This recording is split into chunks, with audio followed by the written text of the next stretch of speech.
Alô, TV Humana, estamos aqui, eu e meu amigo Garcia, para mais um Experiência em Pauta. Eu sou José Gouveia, líder, gestor, empreendedor, professor, vendedor. Experiência em Pauta, aqui na TV Humana, é um convite para você refletir sobre a sua experiência. Iremos incentivá-lo a usar algo que você já tem. Como reconhecer, aproveitar e adequar as suas próprias experiências.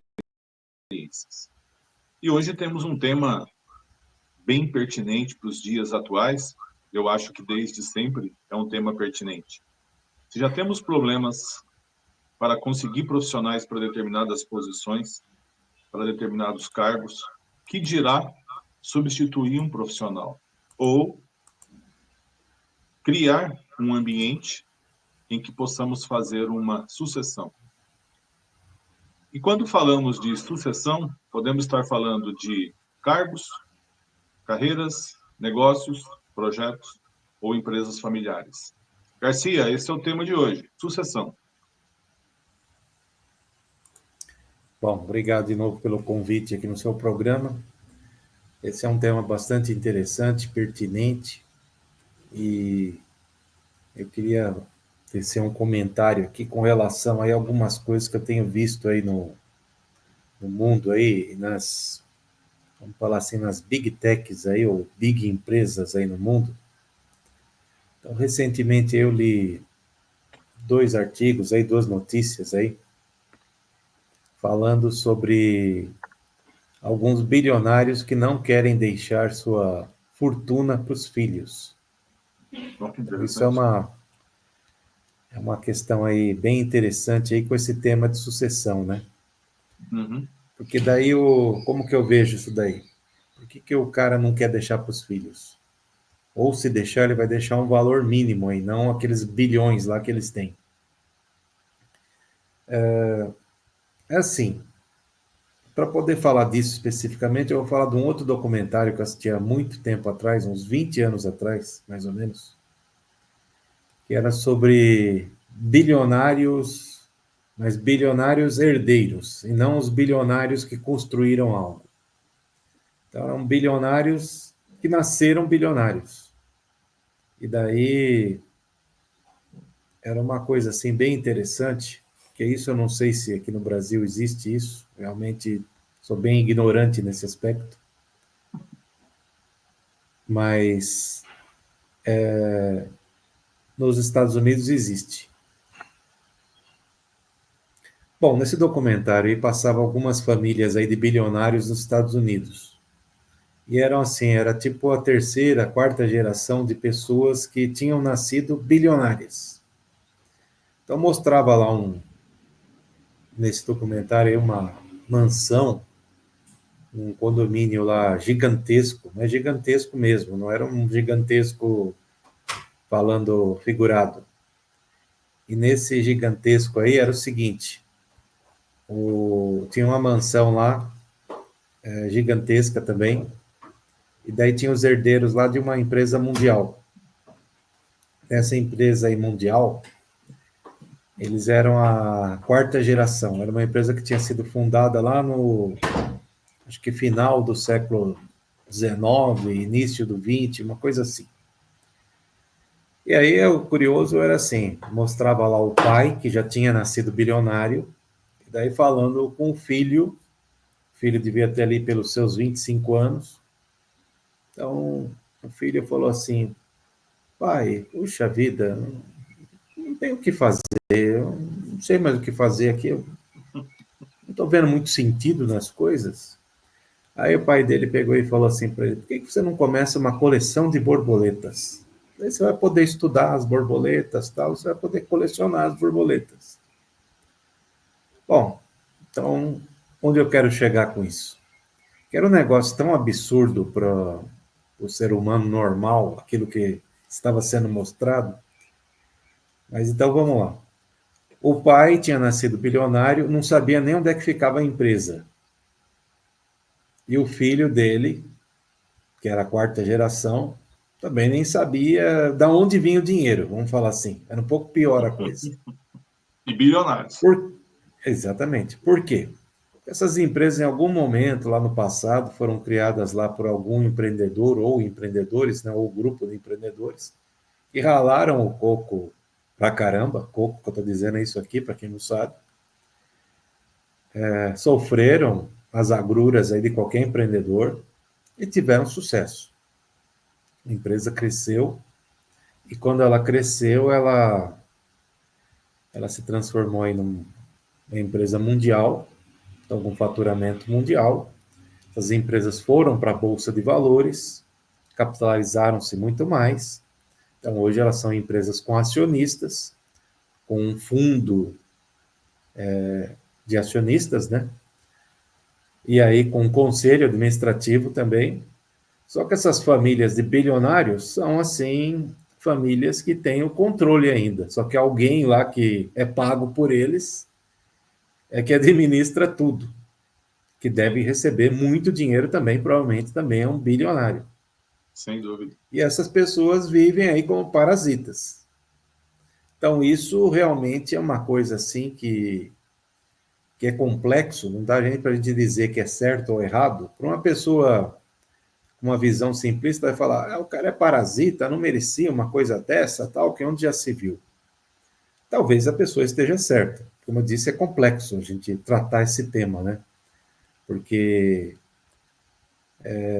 querendo ou não, um antepassado do cara que criou aquilo. Então, aí, se o antepassado não achou por bem o que os de hoje estão pensando, né? É o seguinte, pô, eu me matei para trabalhar, então eu quero que os meus filhos, meus netos, etc., também saibam como é difícil conquistar as coisas, então eles vão ter que lutar pelas coisas deles, tá? Mas naquela época alguém não pensou nisso, pegou e falou, vou fazendo aí, quero bem aí para quem ficar aqui depois e tudo bem. Só que não imaginou que ia gerar uma fonte de riqueza tão grande assim. Então, o que eu estou querendo fazer um paralelo é que eu acho que alguns bilionários de hoje em dia criaram essa consciência de observar esses extremos, né, vamos falar assim, de ter pessoas completamente inúteis, porque uma pessoa dessa é inútil. A empresa vai sobreviver sem ela. Então, não tem essa de que alguém vai falar, não, a empresa vai quebrar, tal, porque dessas pessoas deixaram de existir. Não, se essas pessoas aí que vivem aí, não sabem nem onde é a empresa, com bilhões no bolso, deixarem de existir, as empresas vão continuar funcionando normalmente. Então, diante disso, o tema sucessão é uma coisa complexa, porque aqueles empreendedores do passado que criaram esses big empreendimentos aí, vamos falar assim, né, com bilhões aí sendo gerados aí, talvez eles não imaginassem que chegaria nisso.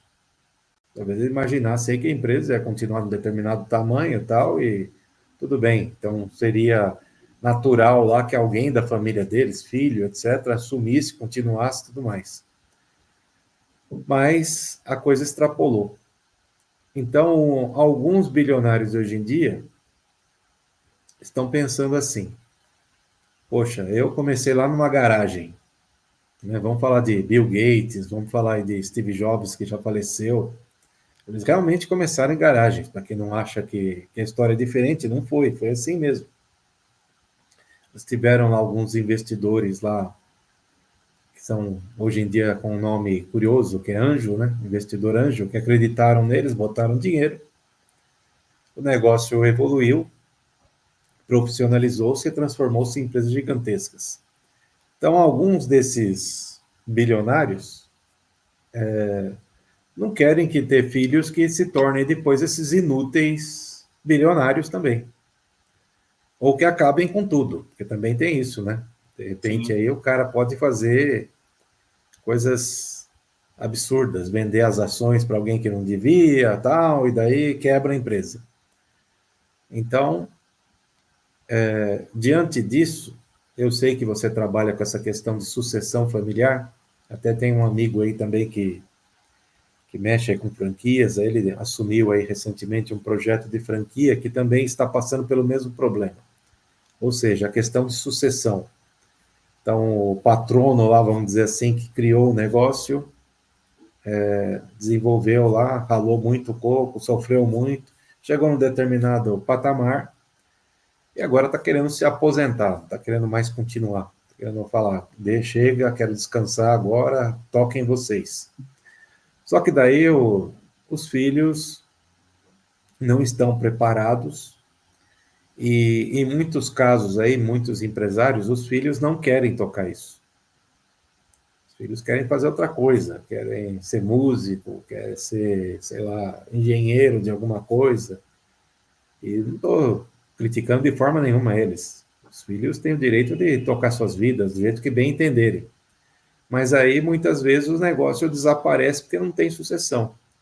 Eu mesmo aí, num passado bem distante aí, aconteceu um fato comigo, onde um mega empresário, isso quando eu era bem novo, quis me pagar aí uns cursos, porque ele queria que eu continuasse na empresa, mas por N razões isso não deu certo.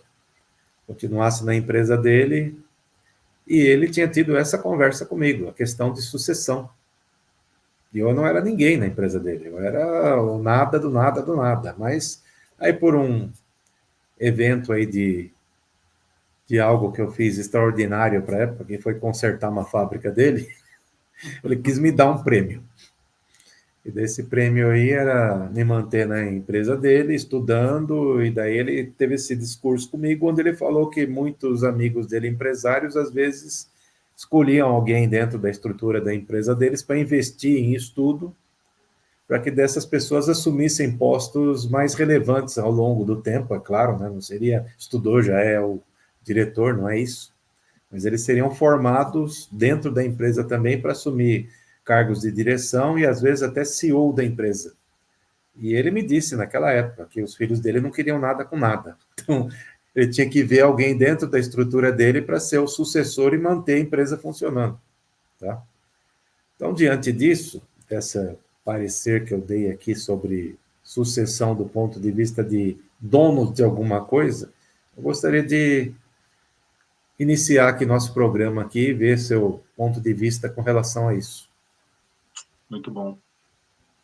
Esse tema sucessão, ele é bem interessante. Eu diria assim que nós temos alguns ambientes.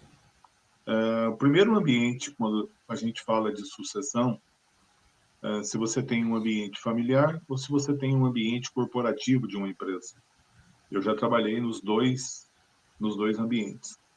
E aí as coisas começam a se separar, e como a gente fala aqui no programa, né, Garcia? São mais de 100 anos aqui de experiência misturada com sabedoria.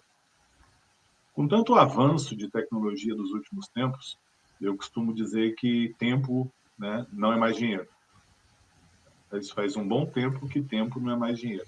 Todo mundo tem as 24 horas e nós ganhamos ou somos remunerados de forma diferente. Então, tempo não é mais dinheiro de uma forma igualitária. O que começa a acontecer, então? Ou profissional, você que nos acompanha aqui na TV Humana, já passou por corporações, né, sejam elas grandes ou pequenas, você tem um ambiente onde vale a regra do negócio. Quando você está num ambiente onde vale a regra do negócio, é tranquilo. Então, você pega aí uma multinacional de porte, as Big Techs, mesmo como você colocou, ela tem uma regra. Vale para o presidente, vale para o vice-presidente, vale para o diretor, vale para o gerente, vale para todo mundo. E a regra é uma só, seguir a regra. Não tem exceção. Então, todo mundo segue as regras e, de vez em quando, nós administramos as exceções. Quando nós vamos para um ambiente um pouco mais familiar, é raro encontrar a regra do negócio clara. É raro. O que você tem? Você tem a regra de alguém. A regra do fundador, a regra da família, a regra de quem está no poder, a regra de quem está mais tempo. E isso nem sempre é claro para o restante da organização. Então, surge o famoso, olha, aqui foi sempre assim. Eu, quando entro numa empresa, é sempre da mesma forma. Olha, eu acredito que o trabalho que nós vamos fazer aqui, no caso uma sucessão familiar, tem 90% de probabilidade de dar certo, contra 10% de não dar certo. passa a primeira semana, o primeiro mês, cai para 85. Às vezes você entra no segundo mês, você já está com 70% de chance de dar certo. E por que eu chamo isso de chance de dar certo? Porque o cidadão, o profissional, o fundador, o pai, o irmão, o primo, seja quem for, não consegue perceber que há necessidade de um sucessor ou que há necessidade de criar uma estrutura para que a sucessão aconteça. E aí mistura, né, do tipo, foi eu que criei tudo isso aqui. E hoje em dia, eu acho que, talvez na história, né, desde sempre, né, dessa questão corporativa, é verdadeira. As soluções que deram certo no passado provavelmente não darão certo no futuro. Então, nós vivemos dentro de algumas empresas, dessas familiares, onde você tem o fundador, que se entende como dono, né? Aqui quem manda sou eu, disfarçado, né, de que queremos profissionalizar a gestão. E, na prática, isso não acontece. Daí a ideia dessa probabilidade ir caindo. Porque quando me chamam, queremos fazer, queremos mudar, queremos nos profissionalizar. Mas, na prática, isso não acontece. Mas vamos pegar uma outra vertente mais simples, que também existe dentro das empresas familiares, mas vamos para os negócios comuns. Depois voltamos na empresa familiar. Como fazer sucessão, né, de um cargo? Como fazer sucessão de um negócio? Como fazer sucessão em um projeto? Então, são situações na vida que precisamos criar sucessores. Eu venho de uma escola onde a regra, o primeiro dia que você assumia uma gerência, a pergunta era simples. Quem você acredita que poderá ser o seu sucessor? No primeiro dia. Então, em corporações desse tipo, ou desse estilo, é natural ter um sucessor.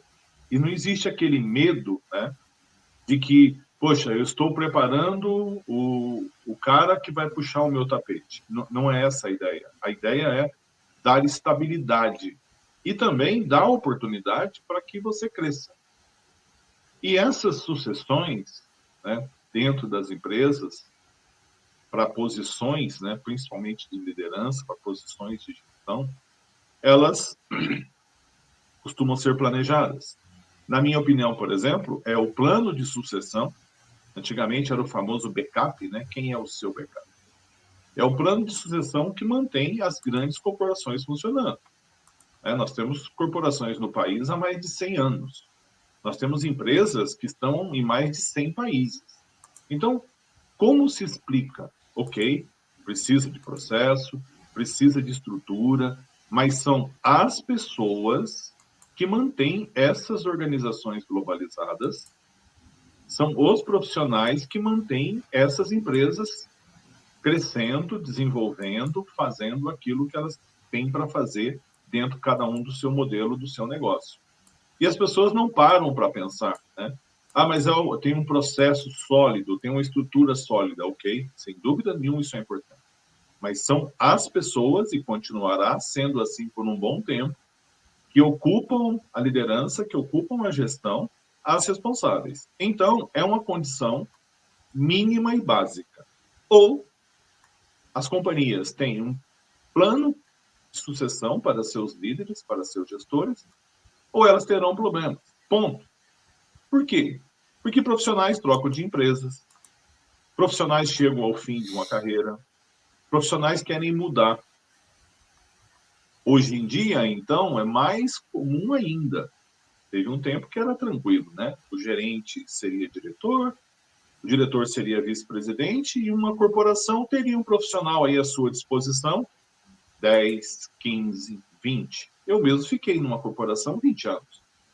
E trilhei toda uma carreira. Isso é cada vez mais raro.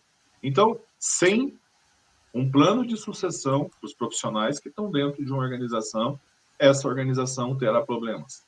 Bom, o que é importante, então, num plano de sucessão? muito fácil de falar, nem tão simples assim de fazer. É importante uma combinação estratégica de 3 fatores. E os 3 precisam andar juntos. Precisa combinar planejamento, precisa combinar desenvolvimento de talentos com comunicação eficaz. Sem esses 3 pilares, precisa planejar, precisa desenvolver talentos e precisa de uma comunicação eficaz. Nós vamos ter problemas. Essa é a base fundamental para quê? Para se identificar e preparar o sucessor. O que é preparar o sucessor? Que competências ele precisa? Ele não tem ainda. Para poder assumir responsabilidade e garantir a continuidade disso. Garantir o crescimento da organização ou manter o negócio daquela organização. Isso, nas empresas onde o poder, vamos chamar assim, familiar, não está presente, é um pouco mais tranquilo, porque não entra a variável de eu preciso arrumar um lugar para alguém. Francisco, como é que você vê essa combinação estratégica entre planejamento, desenvolvimento de talento e comunicação eficaz para uma sucessão? Bom, então, é justamente o que eu estava citando naquele exemplo lá, né? Que, veja bem, tem. Vou falar em duas vertentes, tá? Tanto a vertente interna, em termos de cargos, etc., e em termos de, vamos falar, entre aspas, uma palavra que não é bem essa, mas vamos lá, propriedade de um negócio. Tá? Então, enquanto propriedade do negócio, eu entendo que uma forma de se começar uma sucessão é uma decisão aí familiar. Tipo assim, esse negócio eu estou fazendo para mim ou estou fazendo para a minha família? Então, se está fazendo para você, aí que seus filhos, etc., decidirem fazer na vida, tanto faz. Aí você vai apoiar enquanto pai e tudo mais, ou mãe, e assim por diante. Agora, se você está fazendo algo para a sua família, então você tem que envolver as pessoas da sua família em todo o negócio e cedo. Então, eu costumo pensar aqui uma coisa que é a seguinte: eu comecei a trabalhar cedo, você também. A maior parte das pessoas aí da nossa idade aí começaram aí lá pelos seus 10 anos, 12, 14, etc., né? Coisas que hoje são uma aberração falar, né? É claro que em alguns lugares do mundo, principalmente Brasil, ainda isso acontece muito, Sim. embora não é falado, mas acontece. Então, o que acontece? Agora, se você é dono do negócio tal aí, vamos falar um negócio pequeno, vai ser dono de uma mercearia. Acho que não tem problema nenhum você levar teu filho lá de 10, 12 anos lá para ficar lá com você. Não precisa trabalhar, mas pode ficar lá brincando lá mesmo, mas pelo menos já está vendo o movimento lá, está entendendo o que é aquilo ali. E quando ele fica lá um adolescente, também não vejo problema nenhum dele já começar a ajudar você em atividades cotidianas. Tipo, limpar alguma coisa, arrumar uma prateleira, fazer alguma coisa nesse sentido, para daí já ir inteirando o negócio e vendo do que se trata aquilo ali, né? Ver que não é só ganhar dinheiro, tem um negócio chamado trabalho que vem antes do dinheiro. Então, o que acontece? O único lugar que dinheiro está antes do trabalho é no dicionário, eu sempre falo isso. Então, se você já coloca teu filho adolescente lá para vendo como é difícil, ter que carregar caixa, ter que organizar, ter que limpar, etc., ele já vai tendo um contato com o negócio. Então, o que acontece? À medida que o negócio vai crescendo, ele também vai estar interagindo com isso, vai ficar até satisfeito de estar vendo que está ajudando o negócio a evoluir. Nós temos alguns casos aí, eu não me julgo competente para falar a história dos outros, né? Mas vou citar sem falar nomes. Nós tivemos um caso aí no Brasil aí de uma pessoa que era justamente isso. Era um imigrante que veio aqui para o Brasil no início do século XX, veio com uma mão na frente e outra atrás, começou a trabalhar num determinado estabelecimento comercial pequeno naquela época, que era o que existia. Se desenvolveu, com o tempo comprou aquele estabelecimento comercial, tinha lá uma clientela já firme naquele estabelecimento, teve filhos.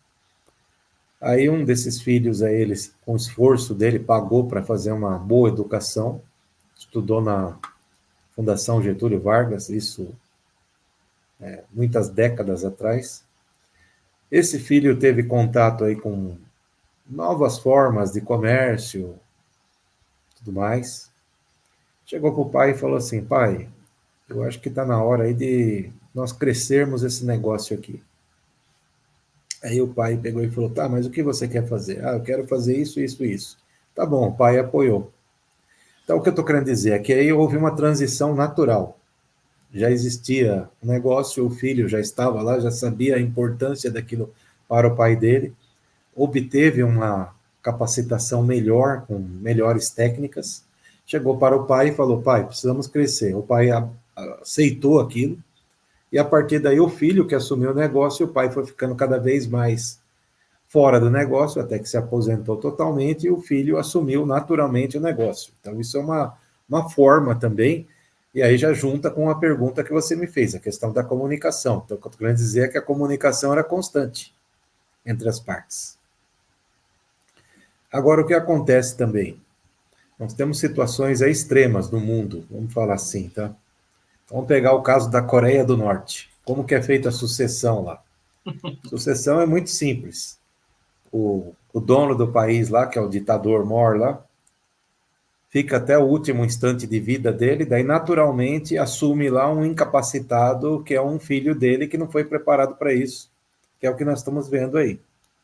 Sim. Por quê? Porque a arrogância é tão grande que eles não pensam que um dia eles vão morrer, eles acham que são eternos. E daí assume um maluco lá, como é o que está acontecendo hoje, que daí não tem a menor condição de administrar nada. Só que daí, dentro da arrogância de querer se manter no poder eternamente, faz atrocidades e tal, e continua. Aí vamos falar agora do ponto de vista corporativo, para cargos, como você disse. Em empresas estruturadas, então, o que é uma empresa estruturada? É aquela empresa que tem um fluxo de caixa administrado, é uma empresa que visa lucro, então aqui ninguém é comunista, aqui toda empresa visa lucro. Se alguém falar alguma coisa contrária como essa, sugiro estudar um pouco mais, tá? Essas empresas estruturadas, normalmente lá tem uma política de gestão de pessoas já definidas, política de capacitação de pessoas, políticas de normas e procedimentos da empresa, e aí, consequentemente, tem também uma questão aí de sucessão. Então, o que é a sucessão aí? Não existe essa palavra dessa forma dentro das empresas, porque normalmente as pessoas conhecem a palavra promoção. Então, daí, qual é o sonho de qualquer profissional dentro de uma empresa? Ser promovido. Porque daí ser promovido significa duas coisas automaticamente: aumentar salário e aumentar o respeito. Estou certo ou estou errado, Gouveia? Então, Corretíssimo. quando alguém atinge o posto de coordenador de alguma coisa, qual o sonho dele? Ser um gerente. Porque daí ser gerente, ele tem mais responsabilidade, tem mais prestígio e ganha mais. Quando ele é um gerente, qual o sonho dele? Ser um diretor. Porque diretor, daí ele ganha mais ainda. Tem aí duas coisas aí que são comuns aí em empresas grandes, que são os bônus anuais e também são os stock options, né? Que da stock options são opções aí de ações aí, tá? Então, uma empresa que ela tá na bolsa, então a pessoa ganha lá algumas ações. E isso daí não é de graça também para o leigo. Daí significa o quê? É uma forma também de fazer com que aquela pessoa que assumiu aquele cargo se dedique mais ainda, porque se ela se dedica mais ainda, a empresa cresce mais ainda, lucra mais ainda e ele ganha mais ainda do que o salário dele. mas a responsabilidade é gigante também com relação a isso. Sem dúvida. Então, muitas empresas, existe já uma política de construção de pessoas para chegar nesses cargos. Então, não é simplesmente olhar para o cara e falar, gostei de você, você vai ser diretor. Existe lá incentivos a estudar constantemente, as soft e as hard skills, que são coisas aí que hoje estão muito na moda aí de se falar, até que daí essa pessoa atinge esse cargo aí e o cargo dela fica disponível, o anterior fica disponível para outra, para ter uma ascensão. O que acontece também muito aí no mercado é que, às vezes, as empresas não têm essa política, então daí partem para o tradicional. O que é o tradicional? Buscar outro no mercado. Então, se por alguma razão alguém foi promovido ou saiu de uma determinada vaga, então vai no mercado procurar. Então, vamos trazer alguém de fora. Daí fica aquela coisa lá procurando e tal. Então, isso também, eu posso dizer que é o futuro das empresas. O que vai ser num futuro muito próximo aí? Definir se uma empresa existirá ou não daqui a 25, 30, 100 anos. Vai ser se elas estiverem devidamente estruturadas para olhar primeiro internamente e cuidar dos seus internamente. Fazer com que os seus cresçam, evoluam e vão adiante, do que ficar só procurando o mercado que tem de melhor. Porque o que tem de melhor pode não ser melhor para ele. Pode ser que um executivo numa empresa X, lá no ramo X, foi excelente, deu ótimos resultados, fez coisas acontecerem extraordinárias, mas o cara chega aí numa determinada empresa aí que não é o que ele conhece, ele vai falar, não, mas é tudo igual. Não é tudo igual. Então, vou citar um exemplo também, sem falar o nome, uma situação que eu vivi aí alguns anos atrás, de uma empresa que eu trabalhava de saúde, e aí um grupo comprou essa empresa. Eu já não estava lá, mas acompanhei a situação. Eles compraram lá, eles eram de um determinado ramo aí de negócio completamente diferente de saúde e achavam que era só fazer o mesmo método de administração nessa empresa que era de saúde que funcionaria tudo. Não funciona, porque não é a mesma coisa. Saúde, principalmente, as variáveis são muito grandes.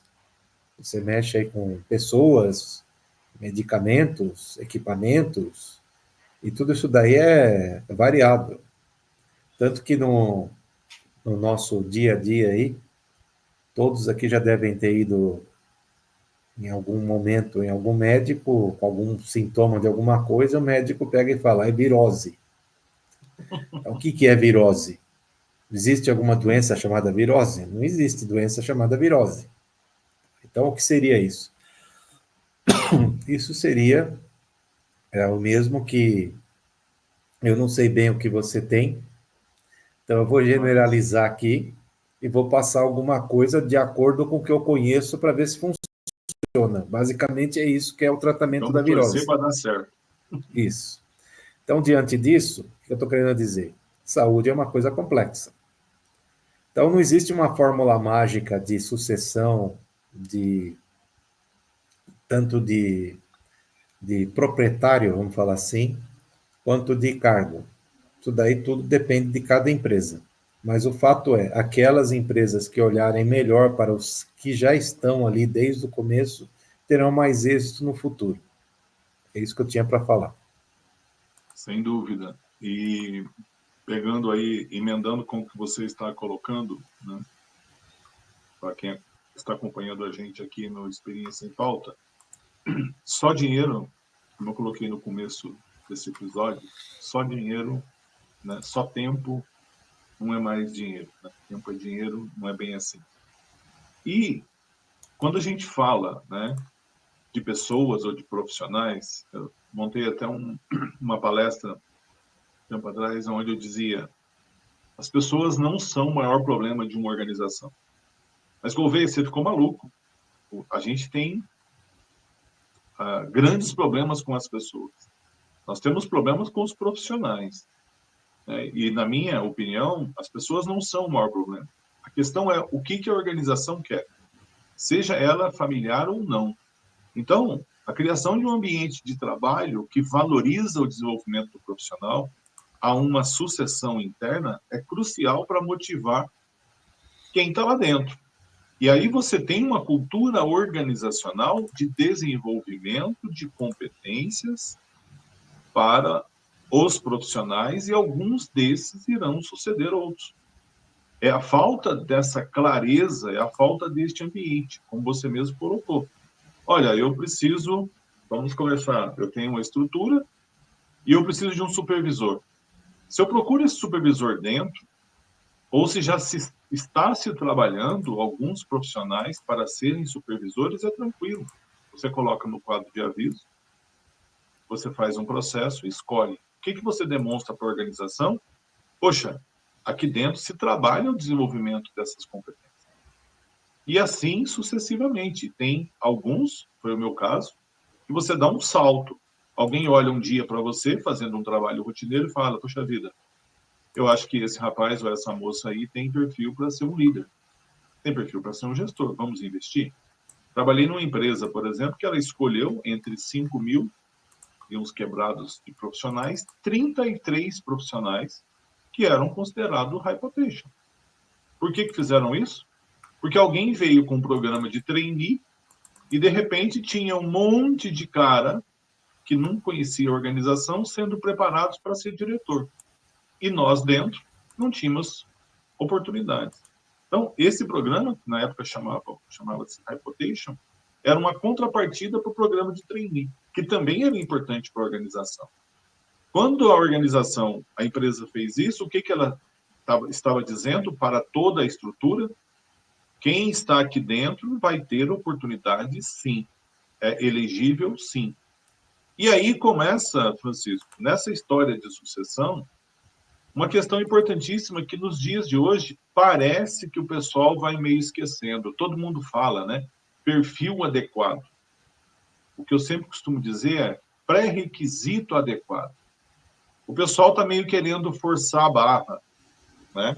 Só porque eu tenho a faculdade correta, ou porque eu tenho o idioma correto, só porque eu tenho, segundo o LinkedIn, 70% das competências necessárias, não significa que eu tenho todos os pré-requisitos. E aí, já aconteceu comigo na minha carreira também, desenvolver pré-requisito é duro. Cheguei no lugar onde tinha que ser engenheiro e eu não era. Eu tinha tudo, menos uma engenharia. Aí o cidadão chega e diz assim, amigo, sem uma engenharia, nessa área você não entra. .com.br. Lá fui eu fazer 6 anos de engenharia. Então, é muito importante a gente levar em consideração esse ambiente interno que deixa claro qual é a regra do jogo e essa questão do pré-requisito para você começar a jogar o jogo. Vou falar um absurdo aqui, né? Se o jogo for o nosso soccer aqui, o nosso futebol, você joga com os pés. Mas se o outro futebol for o americano, você joga com as mãos. E regras completamente diferentes, tudo tem bola, tem jogador, mas são 2 jogos completamente distintos. Quando a gente vai para um ambiente familiar, as coisas se complicam, né? E o trabalho que a gente faz no dia a dia dentro das empresas familiares é como transformamos os herdeiros em sucessores e como transformamos os sucessores em sócios. Pode ser irmãos, irmãos, pode ser cunhado, pode ser o irmão do fundador. E o desafio é como transformar o fundador em conselheiro da própria empresa. Como transformar o fundador em o mentor da própria empresa. Poxa, governo, nossa, que legal, isso faz sentido, né? Você é herdeiro, aí você vira sucessor e você vira sócio de um negócio que um dia será seu. Pouquíssimas pessoas pensam numa situação básica. Numa empresa, o Francisco, vamos pegar o teu exemplo aqui, está ocupando um cargo de gerente, um cargo de diretor, e vem alguém para sucedê-lo, seja no cargo de gerente ou de diretor. Se não encontra alguém, eu vou para o mercado, né, e vou construir essa pessoa. Está resolvido. Mas numa empresa familiar, sai o dono por uma fatalidade. A lei diz o seguinte, se são 3 filhos, são 3 herdeiros. Então, já existe uma regra pré-definida, e eu vivo isso hoje nas empresas. 2 irmãos estão tocando a empresa, isso é um fato real, e tem uma terceira irmã. Outro dia eu disse para os 2, olha, vocês são irmãos, mais ou menos são candidatos a sucessores, mas por aquela porta, se entrar a irmã de vocês, ela chega aqui e diz assim, olha, eu sou dono de 1/3 disso aí também. Então, voltamos ao início, já caminhando para o final desse nossa experiência em pauta.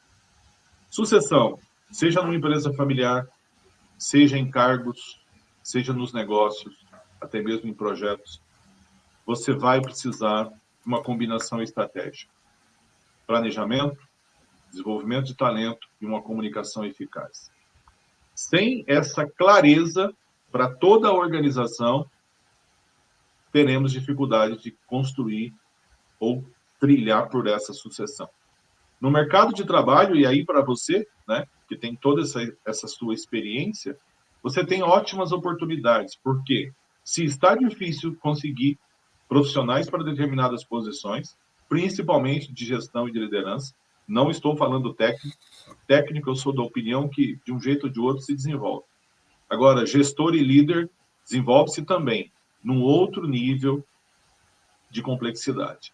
Então, se o mercado de trabalho atual já demanda, estamos em 2024, por profissionais de gestão e liderança, de forma geral, imagine criar a sucessão para esse profissional que talvez você nem tenha hoje dentro das organizações. Então, essa é uma ótima oportunidade para você que nos ouve, uma ótima oportunidade de pensar de ir para o mercado, ou se você já está no mercado, como participar, como fazer parte das sucessões que irão acontecer ao longo do tempo. Esse foi aqui o nosso Experiência em Pauta. Eu, José Gouveia, sempre aqui com meu amigo Francisco Garcia, falando um pouco para vocês hoje de sucessão. Foi muito bom ter vocês por aqui. Grande abraço e sigam a TV Humana. Muito obrigado a todos aí. Até o próximo episódio. Até lá.